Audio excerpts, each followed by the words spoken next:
Guillaume Bigot, le musée Grévin à Paris a retiré la statue de Pierre Palmade. Les visiteurs se plaignaient de sa présence. Cette affaire est devenue une véritable affaire hors norme. Elle choque, elle interpelle, elle émeut, et les regards portés vers les victimes attisent la colère. Tous ces ingrédients tragiques ont entraîné un emballement médiatique qui a tout éclipsé. Comment expliquer cet emballement médiatique? Je pense que d'abord, on peut le regretter. En tout cas, il ne s'agit pas de dire qu'il ne fallait pas parler de l'affaire Pierre Palmade, évidemment, mais pas autant, pas dans ces proportions. Ça devient dantesque. Enfin, là, on a l'impression que c'est un deuxième 11 septembre. Enfin, on en parle H24 pendant 10 jours, ça devient fou. Il y a un journaliste de France Inter, vous voyez, on n'est pas ici, on cite les confrères, qui a utilisé un logiciel qui s'appelle Tagadet pour mesurer, en fait, l'impact médiatique d'une information. Et le résultat est sidérant s'agissant de l'affaire Palmade. C'est-à-dire que l'affaire Palmade, on en a parlé 2 fois plus que Mbappé, par exemple, au lendemain du mondial, mais on en a parlé autant que Poutine au moment de l'invasion de l'Ukraine. Donc c'est devenu un phénomène littéralement obsessionnel. Donc je pense que ce n'est pas seulement la quantité, c'est la qualité, c'est la manière dont on en a parlé aussi, parce qu'il fallait en parler tout le temps, non-stop en fait. D'abord, les journalistes ne se privent pas de parler alors qu'ils n'ont rien à dire. Ils ne se privent pas d'interviewer le chauffeur qui a ramené les 2 oiseaux qui étaient dans la voiture. Ça nous a appris quelque chose? Rien. Ils filment les ordinateurs qui sont prélevés la nuit au domicile de Pierre Palmade. Ça nous a appris quelque chose? Rien. En fait, c'est pas grave. Comme ça marche, on continue. Et puis, il y a la grosse ficelle, le gros câble des spécialistes, vous savez, les experts. Alors, les experts en tout. Il y a les experts en code de la route, il y a les experts en fœtus, il y a les experts en chemsex, il y a les experts en coma, il y a les experts en humour, il y a les experts dans tous les sens. Ça permet évidemment de faire durer le plaisir, de pouvoir parler du truc qui va tenir l'audimat. Et puis enfin, il y a, comme dans tous les bons feuilletons, il y a le rebondissement. Alors là, à peine la veine semblait épuisée que, fantastique, bingo, on a le comble de l'abjection, la pédophilie. Ah non, pas la pédophilie, la pédopornographie. Non, pas exactement la pédopornographie, c'est en fait l'homme qui aurait vu l'homme, qui aurait vu l'homme, qui aurait vu l'ours, qui aurait vu dans son téléphone, attention, c'est l'homme qui aurait vu dans son téléphone une vidéo dans laquelle on verrait Palmade regarder lui-même une image pédopornographique. C'est une mise en abîme complètement dingue. Les médias deviennent le trou de serrure dans lequel tout le monde se repaît et regarde ce qui se passe. Et là, évidemment, on se dit, mais attendez, 2 minutes là, il y a des preuves de tout ça? Non. Mais attendez, et la présomption d'innocence? Ah oui, non, mais priorité au direct, hein, puis ça marche. Allez, on s'en fiche, c'est pas grave, on avance. En fait, là, on se pose la question de ces parangons de vertu. Enfin, ces 2 figures-là qui sont dans la postmodernité, c'est le journaliste qui se drape là contre la populisme, les principes, je suis là, etc. Attention, halte au mal. Le magistrat, drapé dans sa majesté, l'état de droit, vous comprenez, c'est très sérieux, l'état de droit.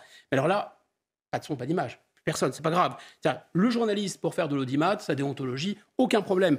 Le magistrat, personne ne songe à tirer de la sonnette d'alarme. Pourquoi les magistrats ne vont pas respecter le secret de l'instruction? Enfin, c'est juste, ils nous fatiguent avec l'état de droit, c'est juste la base, le b.a.-ba de l'état de droit. Non, là, c'est pas grave. C'est pas grave parce que ça fait de l'audience, donc ça n'a aucune importance. Guillaume Bigot, à lire les réseaux sociaux, on a l'impression que cette affaire dit quelque chose de la détestation de la France d'en haut par celle d'en bas. Est-ce que vous êtes d'accord avec cette analyse et est-ce que cette analyse n'est pas, d'une façon ou d'une autre, dangereuse?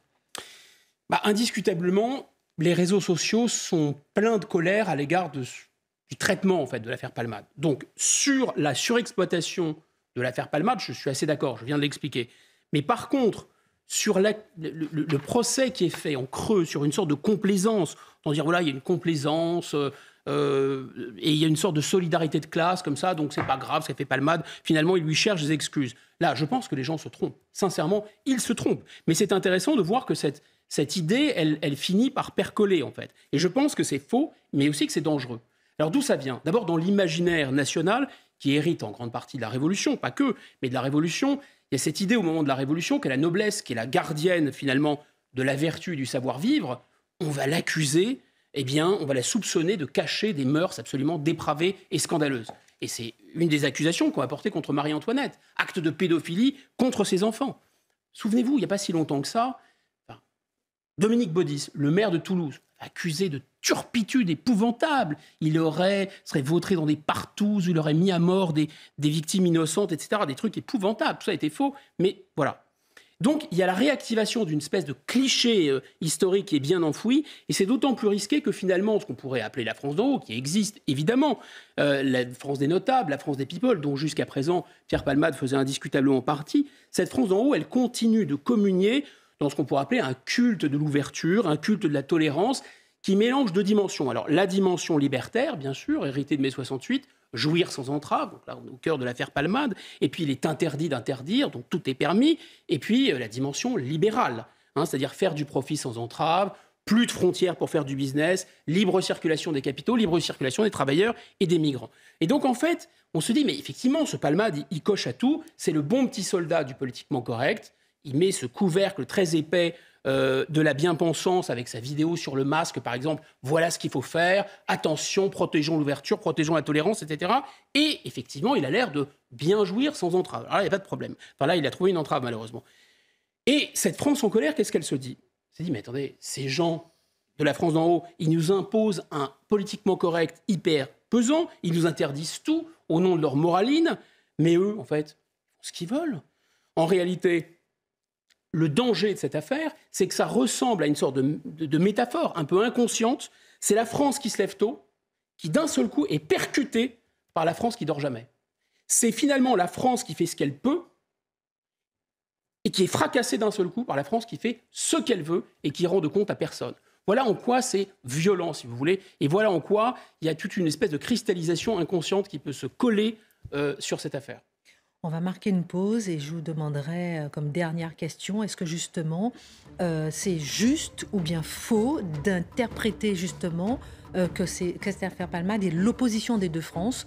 Okay. On en parle dans un instant, on marque une pause et Marc Menon, vous allez nous dire si vous avez commencé le carême parce qu'on connaît vos tentations. Ça a commencé hier, on en a parlé et on a envie de tout savoir. Allez, on marque une pause, à tout de suite. Dernier mot à propos de l'affaire Palmade et de cet emballement médiatique qui ne correspond pas, on se disait tout à l'heure, au temps judiciaire. Et on parlait de ces deux France, la France d'en haut, la France d'en bas. En quoi c'est juste ou injuste d'interpréter que cette affaire est l'opposition de deux France, en quelques mots? Bon, très rapidement, d'abord, il ne s'agit en aucun cas d'excuser, de trouver la moindre circonstance atténuante à ce personnage. En aucun cas, ce n'est pas le sujet. Mais je pense que la grille de lecture est trop simpliste, c'est-à-dire que les soirées complètement déjantées, la chemsex, qui sont un lointain écho des trucs des années 70, c'est pas du tout les modes de la classe dirigeante. La classe dirigeante, elle se couche à 10h, elle fait du sport, elle médite en pleine conscience. Enfin, elle n'est pas dans cette ambiance. C'est le sociologue Veblen. Il a bien expliqué que les modes et les mœurs commencent en haut de la société et ensuite mettent 20 ou 30 ans. Et la coke aujourd'hui, qui était Wall Street hier, c'est Main Street, c'est tout le monde. Pas tout le monde, bien sûr, mais la classe moyenne. On n'est plus dans le porno chic de Sonia Rykiel il y a 30 ans. Maintenant, c'est Jackie Michel, c'est le porno des classes moyennes. Donc, si vous voulez, il y a quelque chose, tout le monde est coupable dans cette affaire, en réalité, de regarder ou d'être fasciné. La morale de l'affaire Palmade, c'est qu'en fait, ça mobilise une sorte de voyeurisme qui fait que c'est pas quelque chose de très ragoûtant, mais vous tournez la tête et vous regardez quand il y a un accident sur l'autoroute et tout le monde regarde. Ça concerne autant le bobo que le populo. C'est sûr, évidemment, Palmade est responsable, évidemment, les journalistes qui s'assiedent sur leur déontologie sont responsables, évidemment, ceux qui ne font pas respecter la présomption d'innocence sont responsables, évidemment que les politiques qui exploitent ce genre d'événements sont responsables, les téléspectateurs qui préfèrent s'intéresser à ça qu'à la guerre en Ukraine sont responsables, mais le problème, c'est qu'il n'y a plus de surmoi, il n'y a plus de frein, il n'y a plus de limite dans cette société. Et donc, il n'y a plus que des individus qui se considèrent comme des victimes de tout, responsables de rien, et qui demandent d'ailleurs des coachs, ils demandent des cadres, ils demandent à ce qu'on les aide. Ce que Philippe Muret disait, le désir du pénal, il va être stoppé de l'extérieur parce qu'ils n'arrivent pas à stopper eux-mêmes. Voilà. Donc l'affaire Palmade, il me semble, pour conclure, que c'est une sorte de miroir, effectivement, grimaçant, horrible, déformant, mais il y a quelque chose du fait de la société qui ne tourne pas rond et qu'on voit dedans.